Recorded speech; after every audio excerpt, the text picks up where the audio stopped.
नमस्कार, मैं संजीव कुमार स्वागत करता हूं आप सभी का अपने इस YouTube चैनल लीगल नॉलेज 3.0 पे। In this video we will discuss about in the furtherance of definition clause number 31 to till last. आइए देखते हैं 31 में क्या दिया हुआ है।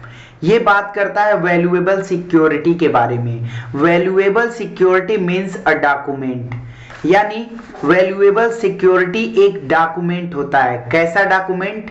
विच is or purports to be a document whereby any legal right is created, extended, transferred, restricted,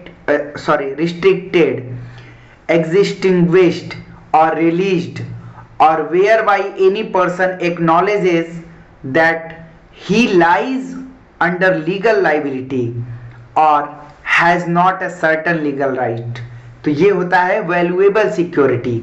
जैसे मान लीजिए कि ये एक कागज है, एक डॉक्यूमेंट है, और इस डॉक्यूमेंट के माध्यम से any legal right is created.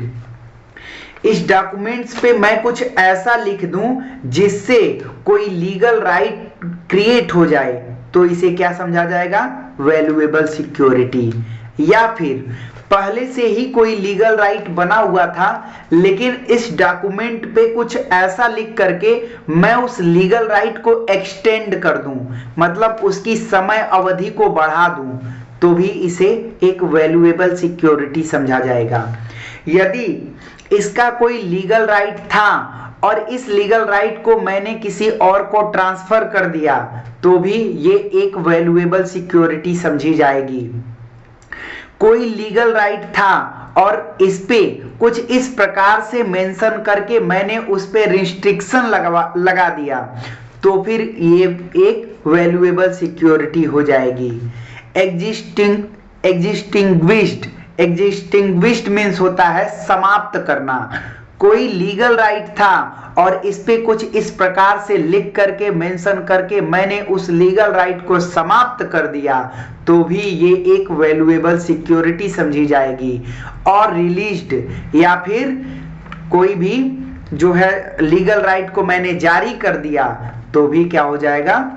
वो एक वैल्यूएबल सिक्योरिटी समझी जाएगी। Whereby any person acknowledges, जैसा कि वो उस पर्सन के जानकारी में हो, अगर उसके जानकारी में कि ये चीजें मैं लिख रहा हूं, इस प्रकार से एक लीगल राइट क्रिएट हो जाएगा, या फिर उसके समय अवधि बढ़ जाएगी, या फिर ये लीगल राइट किसी अन्य पर्सन को ट्रांसफर हो जाएगा, या फिर इस लीगल राइट पे कोई रिस्ट्रिक्शन लगा दिए जाएंगे, या फिर इसे पूरी तरीके से समाप्त कर दिए जाएंगे, या फिर जारी कर दिए जाएंगे। ऐसी जानकारी यदि उस पर्सन को है, तो फिर उसकी लाइबिलिटी, एक लीगल लाइबिलिटी जो है अराइज होगी।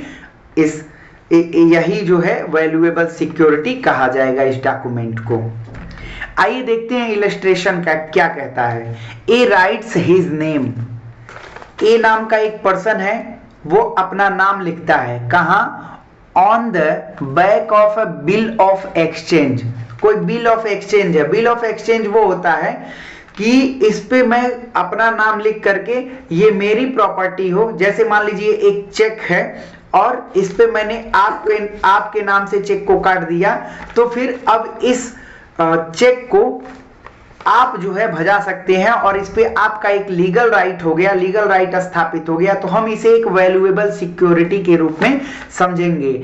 ए writes his name on the back of bill of exchange as the effect of this endorsement is to transfer the right to bill to any person who may become the lawful holder of it. The endorsement is valuable security। वही चीजें जो मैं आपको बताया हूं कि A इस पे अपना नेम मेंशन करता है, ये बिल ऑफ एक्सचेंज है, पीछे इसके अपना नेम मेंशन करता है, और इसके मेंशन करने के बाद किसी अन्य पर्सन का इस पे जो है राइट क्रिएट हो जाता है।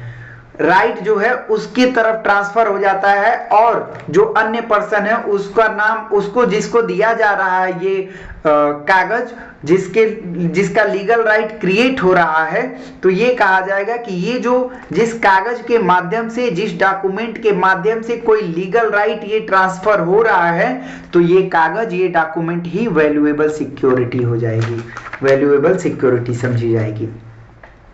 आइए देखते हैं क्लॉज 32 क्या कहता है। क्लॉज 32 बात करता है वेसल के बारे में। वेसल क्या होता है? वेसल मीन्स, आप आम भाषा में समझ लीजिए कि पानी वाली जहाज को वेसल कहा जाता है। Vessel means anything made for conveyance, conveyance means transportation का साधन, by water of human being or of property, यानी पानी के रास्ते ह्यूमन बीइंग को ले जाने का, ह्यूमन बीइंग के ट्रांसपोर्टेशन का काम करने का, या फिर किसी प्रॉपर्टी को ले जाने का जो साधन होता है उसे ही हम वेसल कहते हैं, जैसे कि पानी वाली जहाज जिसे हम शिप के नाम से भी जानते हैं। Now you can see that clause number 33 it talks about voluntarily. Voluntarily क्या होता है और कब कहा जाएगा कि कोई पर्सन किसी एक्ट को वॉलंटरली किया है। वॉलंटरली का मतलब होता है कि अपनी स्वेच्छा से किसी काम को करना, और कब कोई व्यक्ति ये कहा जाएगा कि उसने अपनी स्वेच्छा से यह काम किया है, ये इस क्लॉज में बताया गया है। A person is said to cause an effect voluntarily. कब कहा जाएगा? when he causes it by means whereby he intended to cause it, या तो उसका करने का इंटेंशन रहा हो, आशय रहा हो, तो समझा जाएगा कि वो वॉलंटरली अपनी स्वेच्छा से उस कार्य को कर रहा है। और by means which at the time of employing those means he knew or had reason to believe to be likely to cause it, या तो उसका आशय रहा हो वो काम करने का, या फिर उसे पता रहा हो कि मैं ये काम करने जा रहा हूं तो इसका इफेक्ट ये हो सकता है। जैसे कि मैं यदि सेकेंड फ्लोर से और नीचे चलते हुए रोड पे लोग चल रहे हैं, वहां मैं बार बार उठा के पत्थर फेंक रहा हूं बड़ा सा, तो एक रीजन टू बिलीव किया जा सकता है कि वो पत्थर किसी पर्सन को लग सकता है और ऑन द स्पॉट किसी पर्सन की मृत्यु हो सकती है। तो यहाँ पे मैं पत्थर को फेंके जा रहा हूँ, तो यदि किसी व्यक्ति की उस पत्थर से मृत्यु हो जाती है तो ये कहा जाएगा कि मैंने स्वेच्छा से जो है उसको मारा है, वॉलंटरली जो है मैंने डेथ कॉज किया है, क्योंकि मुझे इस बात की जानकारी थी कि रोड से लोग आते जाते हैं और मैं सेकेंड फ्लोर से यदि पत्थर उठा के फेंकूंगा तो ये किसी के भी सर पे गिर सकता है और ऑन द स्पॉट उस पर्सन की मृत्यु हो सकती है। आइए देखते हैं इलस्ट्रेशन क्या बताता है। इलस्ट्रेशन कहता है ए सेट फायर्स, ए जो है आग लगा देता है, कहां? बाय नाइट, रात में, कहां? To an inhabited house in large town, एक गृह निवास में जो है रात के समय में ए उस घर में आग लगा देता है, for the purpose of facilitating a robbery. क्यों? क्योंकि ताकि आग लगाने के बाद उस घर में लूट कर सके। एंड दस, इस प्रकार causes the death of a person, इस प्रकार से एक व्यक्ति की मृत्यु हो जाती है। Here A may not have intended to cause death, यहां पे हो सकता है कि ए का ये इंटेंशन ना रहा हो कि मैं उस घर में आग लगा के किसी को जान से मार दूं, उसका केवल इतना ही इंटेंशन है कि आग लगाने के बाद मैं इस घर में लूट करूंगा और सारे सामान को लूट के लेके भाग जाऊंगा। And may even be sorry that death has been caused by his act, हो सकता है कि जो व्यक्ति उसमें जल के मर गया उसके लिए ये अफसोस भी कर रहा हो कि ये गलत हो गया और मैं ऐसा नहीं करना चाहता था, फिर भी if he knew that he was likely to cause death, अगर वो इस बात को जानता है कि उसका एक्ट ऐसा है जिससे किसी व्यक्ति की संभावना है कि मृत्यु हो सकती है, तो ये माना जाएगा कि ए ने जो अपना एक्ट किया है वो अपनी स्वेच्छा से किया है, वॉलंटरली किया है। आइए देखते हैं क्लॉज 34 बात करता है विल के बारे में। विल क्या होता है? विल एक टेस्टामेंट्री डॉक्यूमेंट होता है। विल क्या होता है? एक टेस्टामेंट्री डॉक्यूमेंट होता है। जैसे आप विल का मतलब समझ लीजिए, सीधा सा मतलब आसान भाषा में वसीयत। जैसे कोई पिता है अपनी प्रॉपर्टी अपने बच्चों को न दे करके किसी अन्य व्यक्ति को जो है लिख करके चला जाता है कि मेरे मरने के बाद मेरे बेटों को संपत्ति न दे करके उनको संपत्ति दी जाए जो मेरी अंतिम समय पे मेरी सेवा करें, तो ये एक प्रकार का विल हो जाएगा। क्लॉज 35 बात करता है वोमेन के बारे में। वोमेन क्या होता है? वोमेन वो होती हैं कि वो फीमेल हो, किसी भी एज की हो, एज से कोई यहां लेना देना नहीं है। यही बात हम लोग मैन के बारे में भी पढ़े थे कि मैन में वो मेल हो, बाकी एज का कोई लेना देना नहीं है कि शिशु हो, वयस्क हो, वृद्ध हो, इससे कोई लेना देना नहीं है। क्लॉज 36 बात करता है रॉन्गफुल गेन के बारे में। तो रॉन्गफुल गेन क्या होता है? Wrongful gain means gain by unlawful means of property, गलत तरीके से किसी प्रॉपर्टी को प्राप्त करना, to which the person gaining is not like legally entitle, यानी किसी प्रॉपर्टी को अनलॉफुल तरीके से प्राप्त करना, गैर कानूनी तरीके से प्राप्त करना, और जो व्यक्ति प्राप्त कर रहा है उस प्रॉपर्टी को, वो व्यक्ति उस प्रॉपर्टी के लिए लीगली जो है इंटाइटल ना हो, मतलब कानूनी रूप से वो प्रॉपर्टी उसकी नहीं है, फिर भी वो व्यक्ति अनलॉफुल तरीके से उस प्रॉपर्टी को प्राप्त करता है, एक्वायर करता है, तो फिर ये कहा जाएगा कि उसने रॉन्गफुल गेन किया है। रॉन्गफुल लॉस क्या होता है?